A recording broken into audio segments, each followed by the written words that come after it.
Ama naming Diyos, na dakil at makapangyarihan sa lahat, Ama, salamat po sa umaga na naman ganito na kami na naman iyong pinagtipon-tipon upang kayo aming purihin at sambahin ng sama-sama, Ama.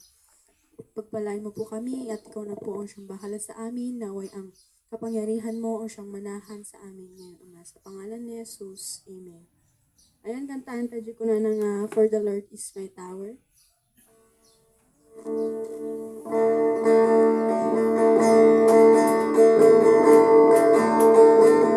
For the Lord is my tower, and He gives me the power to bring down the words of the enemy. In a difficult hour, He will crush the devourer, and bring the power of darkness underneath my feet.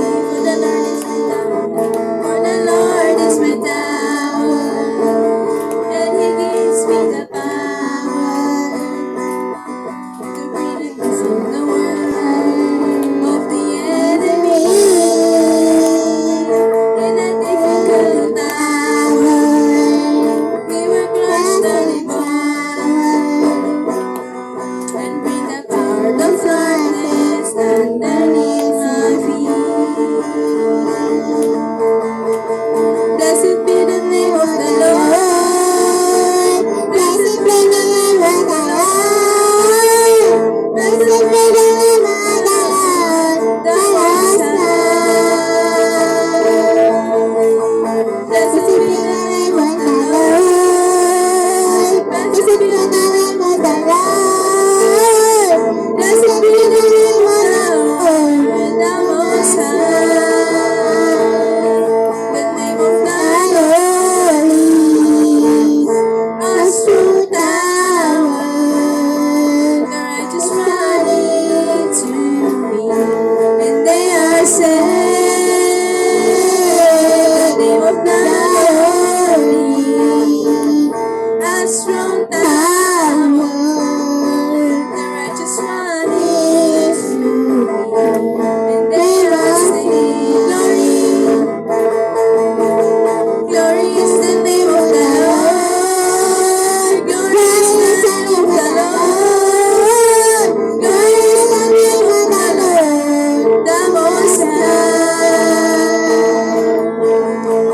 Glory is the name of the Lord. Glory is the name of the Lord. Glory is the name of the Lord, the Most High. The name of the Lord is a strong tower. The righteous run into me, and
your feet, Lord Jesus.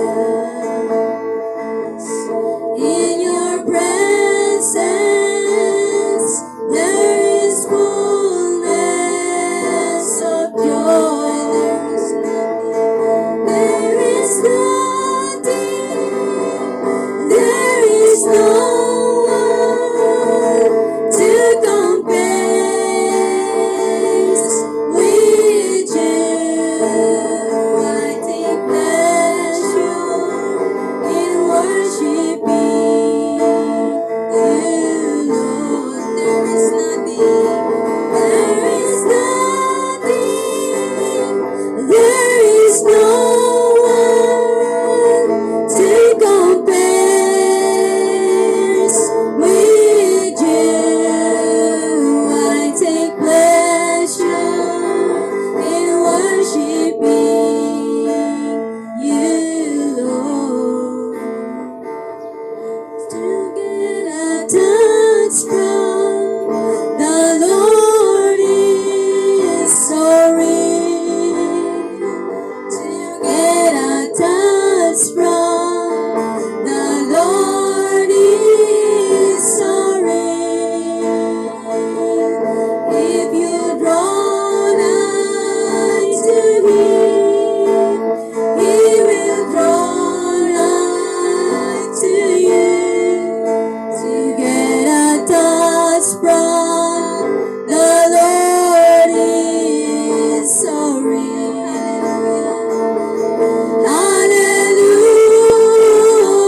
Hallelujah, hallelujah. Jesus is coming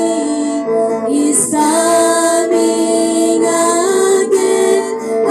Hallelujah, hallelujah. Jesus is coming again. Hallelujah, hallelujah.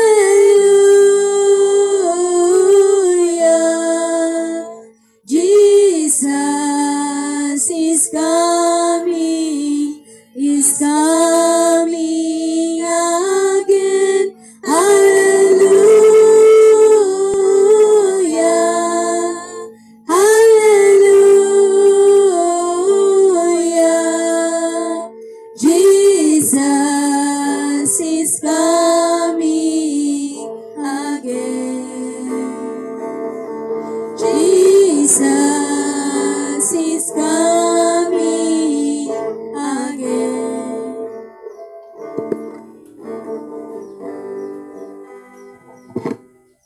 Hallelujah, Jesus. Hallelujah, Win Ama. Nagpapasalamat po kami sa umagang ito. Salamat, Ama, sa buhay na ibinigay mo sa bawat isa sa amin. Salamat, Ama, sa pagkakataon na kami po ay makapagpuri sa iyo, Ama. Kaya nihiling ko bilang anak mo na lahat kami, Ama, ay tatanggap ng pagpapala sa araw na ito. Pagpalain mo ang iyong mga salita. Kung ano man ang mensahe mo sa bawat isa sa amin, Ama, itanim mo ito sa aming mga puso at isipan para yung mga salita mo, Ama, ay ito ang maging buhay po namin bilang anak mo, Ama. Kaya salamat, Ama, pagpalain mong bawat isa sa amin sa pangalan ng Panginoong Hesus. Amen. Okay, naimbagngag sa patay kakapsat. Good morning sa bawat isa sa atin. Na itong na naman yung araw o panahon na iilan lang po tayo dahil sa panahon. Hindi natin alam na yung panahon kasi talagang maulan kanina. Yun siguro ang dahilan. Kaya hindi na sila pumunta, yung mga iba. Kaya salamat na lang at meron po tayo. Kasi ang sabi ng ating Bible, ang nagpapatuloy hanggang sa wakas, ay siya lang ang maliligtas. Kaya kung hindi tayo magpatuloy dahil lang sa mga panahon, ay yun na ang problema. Okay, ang tema natin ngayon, sabi niya, magpatuloy ka lang. Hello. Magpatuloy lang. Okay. Nung kwan pa lang ito kasi nung isang mga balid, 2 linggo ata ang nakaraan, basta hindi ko alam kung basta nagsusulat-sulat lang kasi ako kung nagbabasa ako. Kasi sa Exodo pa lang ito, hindi pa, yung nakarang buwan pa lang ito pala. Kasi Exodus na binabasa ko. Sabi niya dito sa Exodus chapter 14, verse 15 to 16, sabi niya dito, pagkatapos sinabi ng Panginoon kay Moses, bakit patuloy ka pa rin humihingi ng tulong sa akin? Ito yung tanong ng Diyos kay Moses. Sabi niya dito, sabihin mo sa mga Israelita na magpatuloy sila sa paglalakbay. Pagkatapos, itaas mo ang inyong tungkod sa dagat upang mahati ang tubig at makatawid ang mga Israelita sa tuyong lupa. Pagpalain ng Diyos ang kanyang mga salita. Ito yung tanong ng Diyos kay Moses, bakit ka humihingi? Nagpapatuloy na humihingi. Kaya minsan nga natatawa ako sa mga request kong minsan na yung request na paulit-ulit. Hindi naman masama. Kaya lang kung tinitignan ko ito na verse, bakit ka patuloy na humihingi? Siguro muntik lang sabihin ng Diyos na sinagot ko na yon.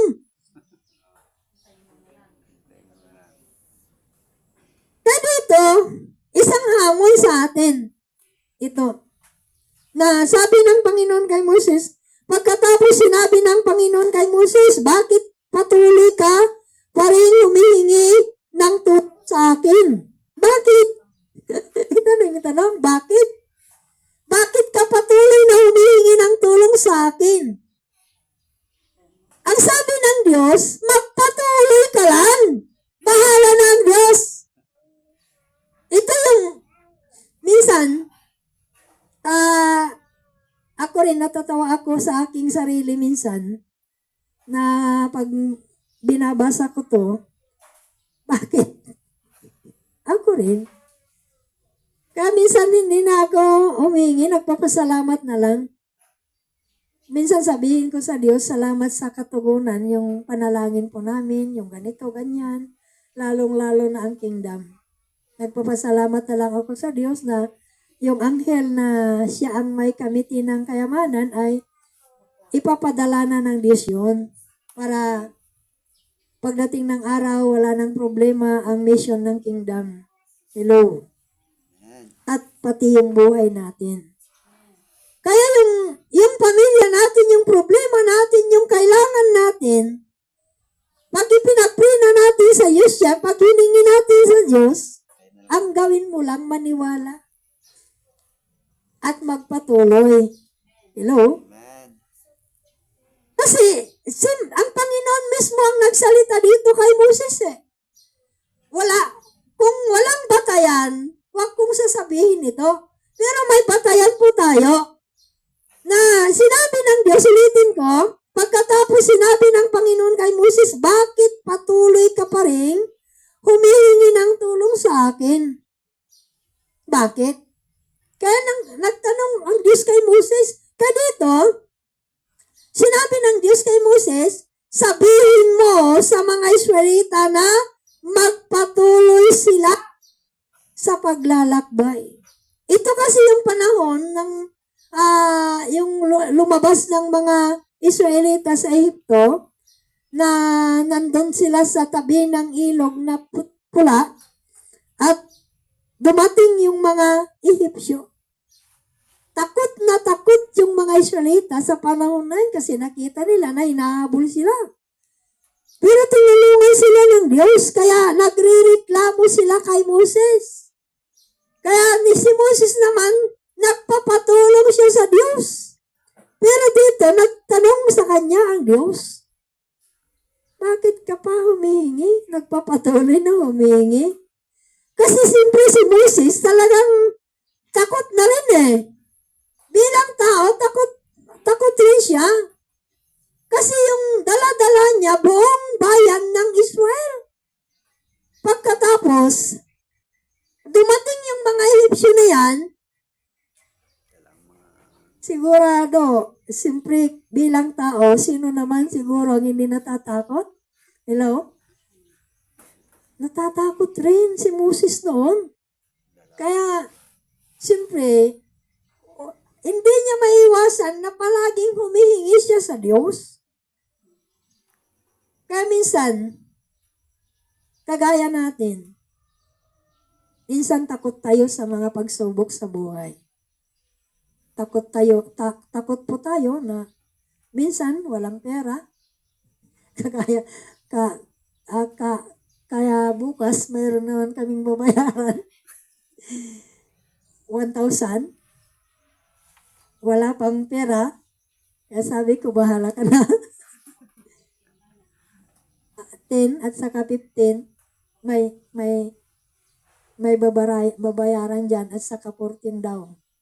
14. Kaya, alam nyo, Sa akin, 13. kung tignan natin yung pagsubok, talagang matatakot tayo kasi usapan yan eh. Kahit na mayroon akong napapakinggan, maraming pulis na nagpapaliwanag sa Facebook ng utang, hindi pwedeng maikulong ang nakautang. Walang kahit kano kalaki yan, basta huwag mong talikuran yung utang. Parang mababang kaso lang pala yung ganon. Pero, nakakahiya sa Diyos. Kaya ang hinihiling ko ngayon sa Diyos, darating na yung araw na kami naman ang magbibigay, hindi na magpapautang. Hello? Kasi, pinapadaan po tayo ng Diyos sa mga sitwasyon na kaya natin magtiwala talaga sa Diyos, kaya natin talaga na manahimik na lang at sa Diyos na lang tayo maniwala. Hello? Kaya si Moses, sa panahon na ito, dumaan siya sa pagsubok na talagang wala na siyang magagawa kasi puro siyang tinuturo ng mga Israel. Kaya natatakot siya, pero ang sagot ng Diyos sa kanya, bakit patuloy ka pa rin na humingi sa akin ng tulong? Hello? Exodus 14 natin, 15 to 16. Kaya dito natin makikita na ang solution lang, unang-una sinabi ng Diyos, magpatuloy ka. Yun po yung sagot ng Diyos sa kanya. Bakit ka patuloy na humingi? Ang gawin mo, magpatuloy ka. Ano ang gagawin natin? Magpatuloy. Magpatuloy na maniwala sa Diyos, magpatuloy na maglingkod sa Diyos. Yun lang. Wala na. Yan ang susi. Lahat po tayo may dinadaanan. Kasi, sabi ko nga, buhay pa tayo, kung patay na yung tao, wala na. Diba? Pag patay na yung tao, wala nang problema yan. Pero kung buhay pa ang tao, may problema yan. Maraming problema. Minsan, problema, marami. Kagaya ko, minsan, nagagalit din ako kasi yung mga manok na may anak, talagang sinisira yung puno, yung mga pananim.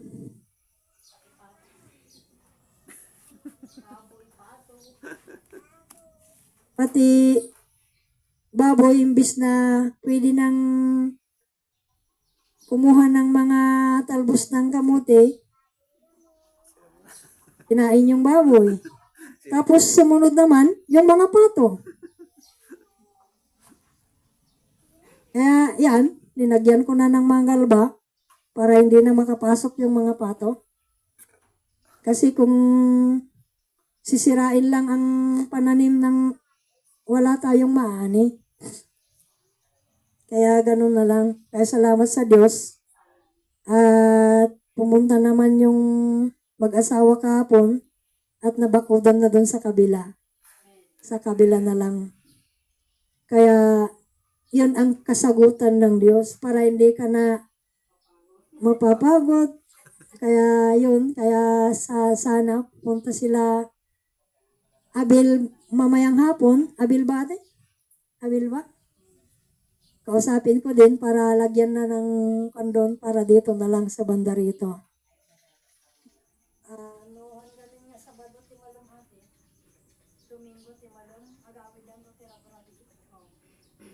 Kaya sana pupunta sila. Kaya ang gawin lang po natin mga kapatid, dadaan man tayo sa mga pagsubok sa buhay, magpatuloy lang po tayo. Kaya alam niyo yung pakiramdam na kahit umuulan, pupunta ka sa gawain ng Diyos, alam mo yung pakiramdam na ang saya-saya ay na kahit may ulan, gawin mo yung karapat-rapat sa harapan ng Diyos. Alam niyo nung panahon na nagpapastor ako ng Assemblies of God, nung destino ko kasi 3 church yan eh. Santa Maria, Itiague, Santa Rosa, at sa Cagulak. Alam niyo yung panahon noon na talagang sobra ang ulan, sobra ang tubig, yung papunta sa Santa Maria, galing dito sa Santa Rosa na hanging bridge, talagang inabot ng tubig yun. Tapos yung dadaanan mo isang tabla lang, ang taas. Alam mo yung service ko na bike, talagang binuhat ko. Dumakad ako dun sa isang tabla lang. Alam mo yung pakiramdam na natatakot din, pero ang iniisip ko, di bali, para sa Diyos naman ito.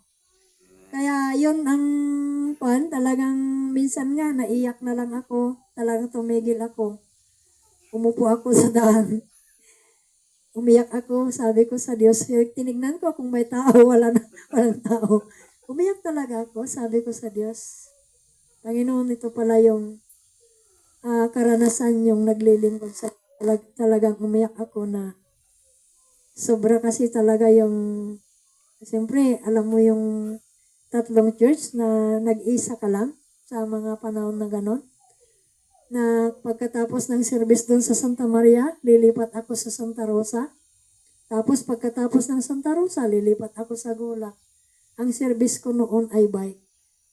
Kaya lang nagkamali ako kasi nung panahon na pagod ako talaga na magbabike, humingi ako ng Diyos. Sabi ko sa Diyos, kahit surplus lang na motor. Surprise. Kaya binigay. May nagbigay ng surplus na motor. Brand new sa Mali.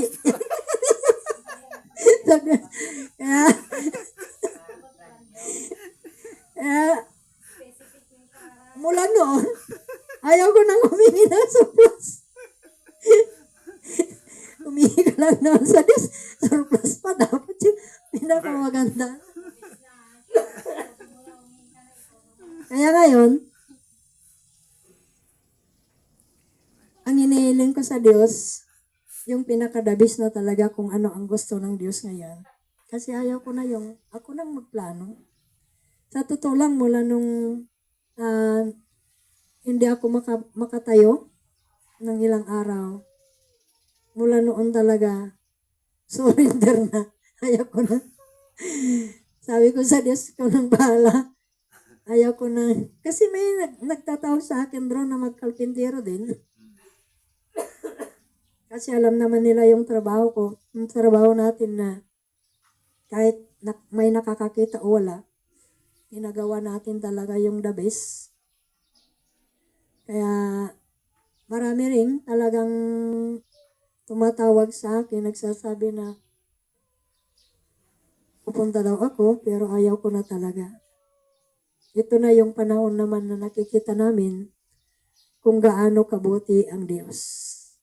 Kaya, minsan nga, sabi ko, alam ko na paparating na yung mga pagpapala talaga. Sa totoo lang, parang masaya yung pakiramdam ko na ito na yung buhay namin talaga. Maniwala lang, sumunod lang. Marami naman tayong, hindi man tayo perpekto. Pero ang sabi ng Diyos kay Moses, magpatuloy ka lang. Sabihin mo sa mga Israel na magpatuloy lang sila. Alam niyo yung panahon kasi ito, na panahon ng mga Israel, alam niyo yung nakikita mo yung mga kaaway, tapos yung tabi mo dagat, wala ka nang tatakbuhan. Tumakbo ka sa kabila, bundok naman na mataas, wala na talaga, corner. Nasa corner po sila, wala na. Pero, ang ginawa ng Diyos, gumawa siya ng paraan. Minsan, ganito rin ang buhay natin. Minsan, nasa corner po tayo, wala tayong magagawa. Corner ng pagsubok, na wala ka na talagang lalapitan. Wala ka nang tatakbuhan. Minsan nga sila, di ba? Parehas po tayo eh. Sino bang hindi nakakaranas ng mga ganon? Parang wala na talaga. Wala ka ng choice na sinasabi nila. Wala na. Kagaya ng mga Israel. Pero ang sabi ng Diyos, magpatuloy lang sila. Ang Diyos na ang bahala sa problema nila. Ang Diyos na ang bahala sa kanila. Yun ang nangyari. Kasi, kung lumaban sila, sigurado bagsak sila. Kung sumuko sila, maraming mamamatay sa kanila. Pero ang sabi ng Diyos, sabihin mo na magpatuloy lang yung mga Israel. Yun ang ginawa nila. Kaya doon, sinabi ng Diyos, itaas mo yung tungkod mo. Kaya doon, nahati yung dagat na pula, naging tuyo yung baba, diba? Yung lupa, sabi naman kasi doon natuyo at dumaan yung mga Israelita sa panahon na yun. Minsan nga, may dagat din sa ating mga harapan. Sinong may dagat ngayon ang nasa harapan niya ngayon? May pagsubok sa ating mga harapan kung minsan wala na tayong matatakbuhan. Minsan nga, yung panahon talaga na dumaan kami sa mga pagsubok, lahat na lang malapitan mo, nakilala mo. Lahat, ang minsan nga yung inaasahan mo, sila pa ang magsasabi ng hindi maganda. Lalong-lalo na yung pamilya ko, bro. May inaasahan ako sa kanila na kahit tumulong man lang, pero wala. Sila pa ang nagsasabi ng hindi maganda. Kaya minsan nga, ang sakit ng kalooban na ganon ang mangyari. Alam mo, kung sa akin lang alam mo yung, mayroon kang talagang patatakbuhin, makatulong ka lang. Sa akin lang talaga, kung meron lang, yung mga may problema, tutulong ako, lalong-lalo na sa kingdom. Kung meron lang akong magagawa. Alam niyo yung babayaran ng ating admin, yung bibilin sana na laptop na mataas ang quality. Alam niyo yung kung meron lang akong ibibinta na lupa, magbinta ako para lang doon.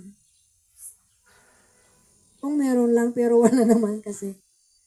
Kaya nung pumunta kami doon talaga na magpatulong, ang daming kalabaw yung mga kapatid ko. Kahit isang kalabaw lang.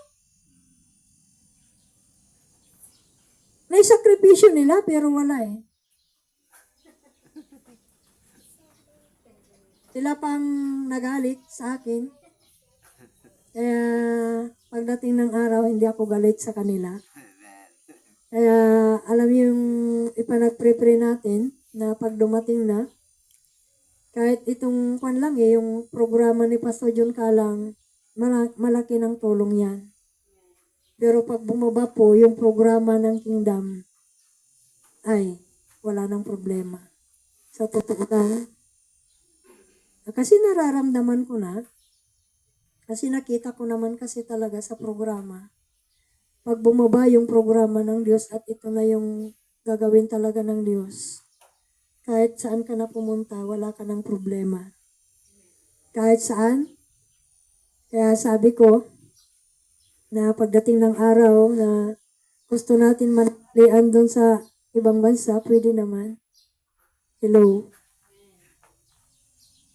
Alam niyo yung, minsan nga kasi, iniisip ko na pagdating kasi ng panahon na kagaya yung grupo ng Kingdom, di ba, mayroon po tayong pinupuntahan minsan. Kumain ka na lang sa labas, ako nang sagot. Parang ganun ay, yung sayang buhay. Pero darating tayo doon. Magpatuloy lang po tayo. Kasi ang Diyos naman, alam niyo yung mga Israelita na matitigas ang ulo? Tinulungan ng Diyos. Matigas man ang ulo natin, pero mas matigas ang ulo ng Israel. Kasi nakikita nila yung ginagawa ng Diyos. Hindi pa sila naniwala. Pero tayo na hindi natin nakikita, naniwala po tayo. Pumalakpak na yung naniniwala sa Diyos na hindi niya na nakikita. Alam niyo yung mga Israel, kung iniisip ko kasi nung panahon na lumalakad sila sa ilang, pag-araw, nagbibigay ng mulap ng Diyos sa kanila, na sila, yun ang nanglililim sa kanila, yun ang ginagawa ng Diyos para kahit na maaraw, hindi na sila mainitan. Pag lumakad sila sa gabi, may ilaw sila na ginagawa ng Diyos. Pero yung mga Israel matigas ang ulo. Kaya sana, lahat po tayo walang matigas ang ulo ngayon. Amen. Kahit tayo-tayo lang. Kasi para sa atin itong mensahe na to. Kasi kung para sa kasama natin, di nandito sila. Kaya para sa atin lang talaga ito. Kaya lahat po tayo na nandito, magpatuloy lang. Yun po lang ang susi. Hindi po tayo perfecto. Oh, di ba? Sino bang magsasabi dito na perfecto? Alam niyo, sa salita lang minsan, walang perfecto, maghapon. Yung maghapon lang, walang perfecto na masasabi natin, nalalabas sa bunganga natin, di ba? Buti na lang, natuto na akong manahimik. Kahit may mga pagsubok talaga, manahimik ka na lang para huwag kang magkasala.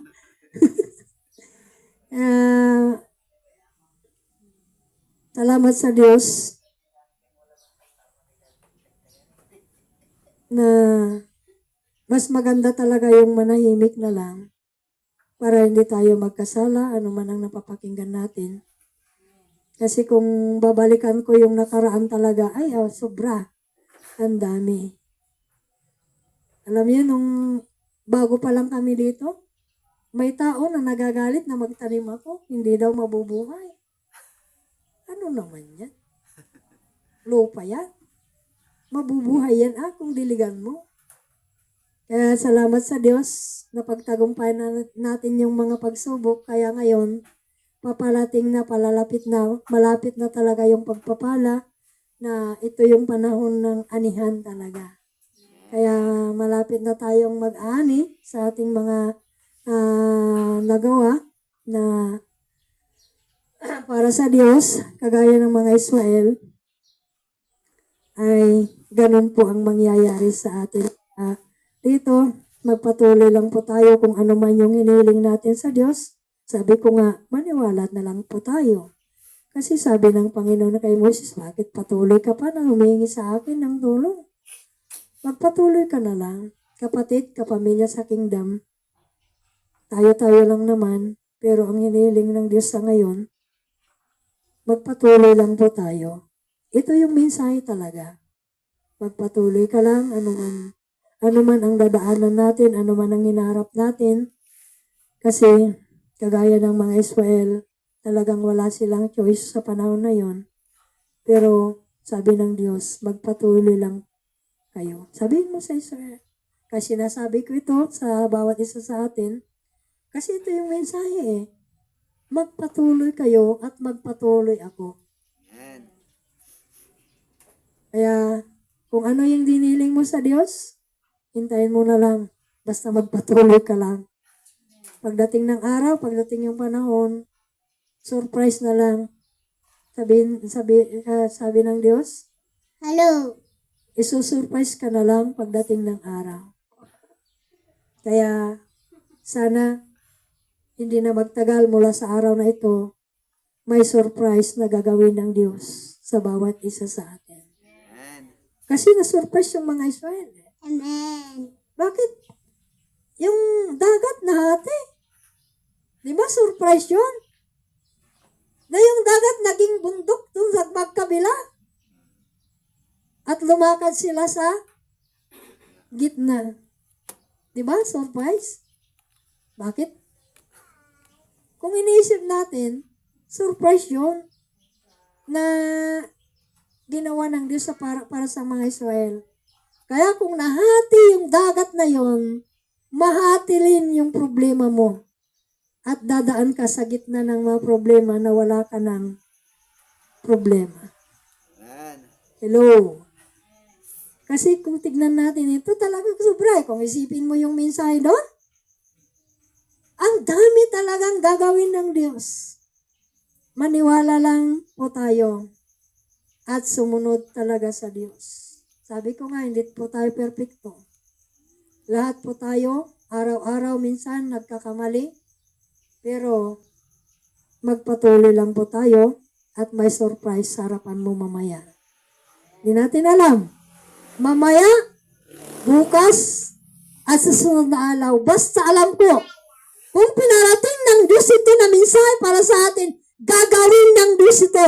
May surprise na paparating para sa iyo at para sa akin. May surprise. Ito yung mensahe sa araw na ito sa tutulang. Bakit masaya ako? Kasi may gagawin ng Diyos. Amen. Kaya yan kulang pa. Pero may surprise na paparating, madagdagan yan. Itong week na to. Amen. Matapos na. At susunod na week, may tatayo na yan. Kasi may surprise na gawin ng Diyos. Kasi alam niyo na, natatawa ako. Kahapon talagang masaya ako. Nag-usap-usap kami doon sa mga may-ari dyan sa lupa na yan. Basta, ang sabi nila sa akin, basta importante may naglilinis dito. Hindi namin alam, pakapati yung kapatid namin. Hindi namin alam kung kailan siya uuwi. Kasabi ko, hanggang hindi pa nga uuwi siya. Dito kami. Hindi natin alam kung ilang taon. At sabi yung kapatid niya, alam mo, kahit babalik si ate, ang gusto niya magpapatayo ng malaking bahay talaga, yung open sa baba. O di, hindi niya kami pakikialaman muna dyan, kahit dumating. Kaya salamat talagang pabor ng Diyos sa amin yan. Sa totoo lang, masaya ako na ganun po. Kaya, yung plano kasi namin na mag-asawa, bibili namin yan hanggang December, pero gumawa kami sana ng problema namin. Kasi saan kami kukuha ng pambayad? 300 na mahigit. 300,000. Di, wala. Kaya gumawa ng Diyos ng paraan, kaya maniwala na lang po tayo sa Diyos. Kaya sabi ko, ang mensahe ngayon, araw na to, may surprise talaga na gagawin ng Diyos. Amen. Pero ang susi, unang-una, sumunod. Kasi sabi ng Diyos huwag ka nang humingi ng tulong. Paulit-ulit ka na humingi ng tulong. Sumunod ka na lang. Amen. Kaya, Ate Gloria, yung palagi mong pinag-pray sa Diyos, sumunod ka na lang. Yung panalangin mo na yun, hintayin mo na lang. May surprise na gagawin ng Diyos. Yun po ang mensahe. Sa'yo, sa akin, sa ating lahat, may gagawin ang Diyos sa week na to. Alam mo, kasi pinarating ang Diyos, hindi galing sa akin. Galing sa Diyos. Ginamit lang niya ako para dumating ito sa ating lahat. Kung para sa'yo, para rin sa akin. Alam niyo, hindi ko alam. Basta yun ang pakiramdam ko. Hindi ko alam. Basta yun ang pakiramdam ko. Yun ang inaasahan ko na gagawin ng Diyos. May problema man, pero alam ko bakit ako masaya. Hindi ko alam. Basta may gagawin ng Diyos. Basta yun lang. Wala na talaga. Basta yun lang. Wala akong alam. Mga gagawin ng Diyos. Biro basta ang alam ko. Kasi yun ang mensahe ng Diyos. Kung may surprise sa harapan ng mga Israel, may surprise din sa harapan mo, kapatid. Tayong lahat may surprise na gagawin ang Diyos. Maniwala lang po tayo. Pangalawa yun, maniwala at magtiwala. Iba kasi yung maniwala lang eh. Maniwala at magtiwala. Kailangan talaga yun. Kaya yun ang sikreto. Kapalit, kapamilya, alam ko na lahat po tayo tinawag ng Diyos at may gagawin ang Diyos sa ating mga buhay. Alam niyo yung mga Israel. Kung tignan natin yung dinaanan ng buhay ng mga Israel, grabe. Naalipin sila, kung ano-anong nangyari. Pero ang ginawa nila, nagpapatuloy lang po sila at doon. Sa bandang huli, tinanggap nila yung pagpapala na galing sa Diyos. Kaya tanggapin mo rin yung pagpapala na gagawin ng Diyos. Hello, tumayo po tayong lahat. Hallelujah, Jesus, hallelujah. Hallelujah, Ama, salamat sa araw na ito. Salamat, Ama, sa mensahe mo sa bawat isa sa amin. Kaya, Ama, bilang anak mo, naniniwala ako, Ama, sa iyong mga salita. Naniniwala ako sa mensahe mo sa araw na ito na may gagawin ka sa aming mga buhay. Kung ano ang ginawa mo sa Israel. Kung ano yung surprise na ginawa mo sa harapan nila sa panahon na yun. Ama, hinihiling ko bilang anak mo na iparanas mo sa mga kapatid ng mga ito. Yung surprise na gagawin mo sa kanila, kung mayroon man silang hinaharap na problema. Ano man ang hinihiling po nila, Ama. Hinihiling ko bilang anak mo na i-surprise mo sila, na yung mga hinihiling po nila, makita nila pagdating ng oras. Pagdating ng araw. Kaya, Ama, salamat sa gagawin mo sa bawat isa sa amin. Naniniwala po kami, Ama, na kung ginawa mo sa mga Israel, magagawa mo rin sa aming mga buhay. Kaya pagpalain mo yung mga salita mo, itanim mo sa aming mga puso, at mamuhay kami, Ama, bilang anak mo, nakalugod-lugod sa iyo, Ama. Kaya pagpalain mo ang bawat isa sa amin, ang mga pamilya namin, Ama, na hindi pa kasali sa kingdom. Hinihiling po namin, Ama, na gagawa ka ng paraan na pagdating ng araw. Makita namin yung pamilya namin, nakasama namin sila sa kingdom, Ama. Kaya salamat, pagpalain mo ang buong pamilya ng kingdom, pagpalain mo ang pamilya ng bawat isa, pagpalain mo kami sa araw na ito, Ama. Salamat sa pangalan ng Panginoong Hesus. Amen.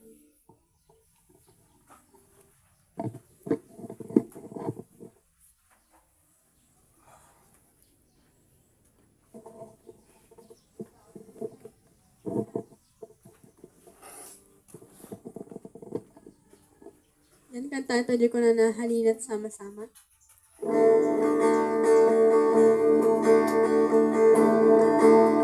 Halina't sama-sama, purihin natin siya. Halina't sama-sama, awitan natin siya. Ipalapag ang iyong kamay, itaas at ikaway. Lahat ay magsabi, Diyos ay buwan. Halina't sama-sama. Halina't sama-sama, purihin natin siya. Halina't sama-sama, awitan natin siya. Ipalakpak ang iyong kamay, itaas at ikawan. Lahat ay magsabi, Diyos ay buwan. Lahat ay magsabing Diyos ay buhay.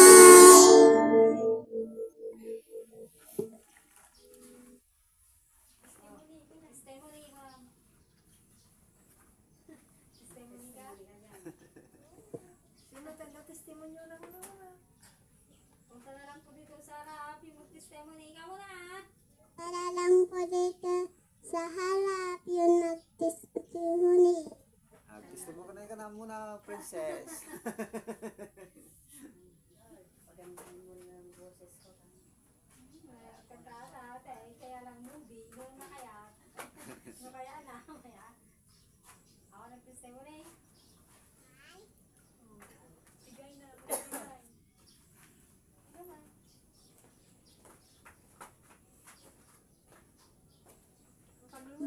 Magbigay na magbigay.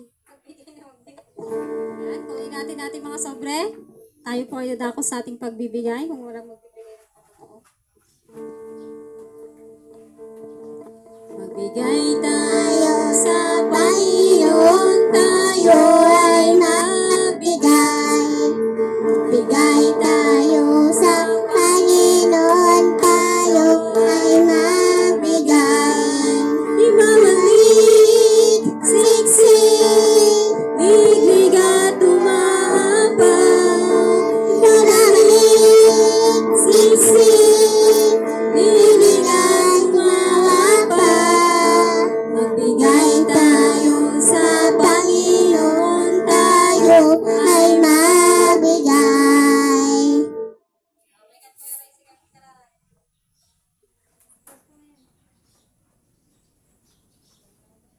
Pengrad. Dakilang Ama, nandito naman po kami nagpapasalamat sa iyo sa iyong banal na harapan at pagpalain mo ang mga pagkalob namin at balik mo sa amin saksik at pilig, mga pao. Pagkaluban mo kami, Ama, ng banal na iyong Espiritu upang maisabuhay namin ang iyong kalooban, Ama. Ito ang aming dalangin sa pangalan ng aming Panginoong Hesus. Amen. tayo. Oo, dagiti kakadwate, dito ang muno. Kanya nangyari. So, ito yung agpit sa Sunday kini Kuya Ray. Sakto to no last Sunday. Ay, pastora, baka alanganin no kanto no kata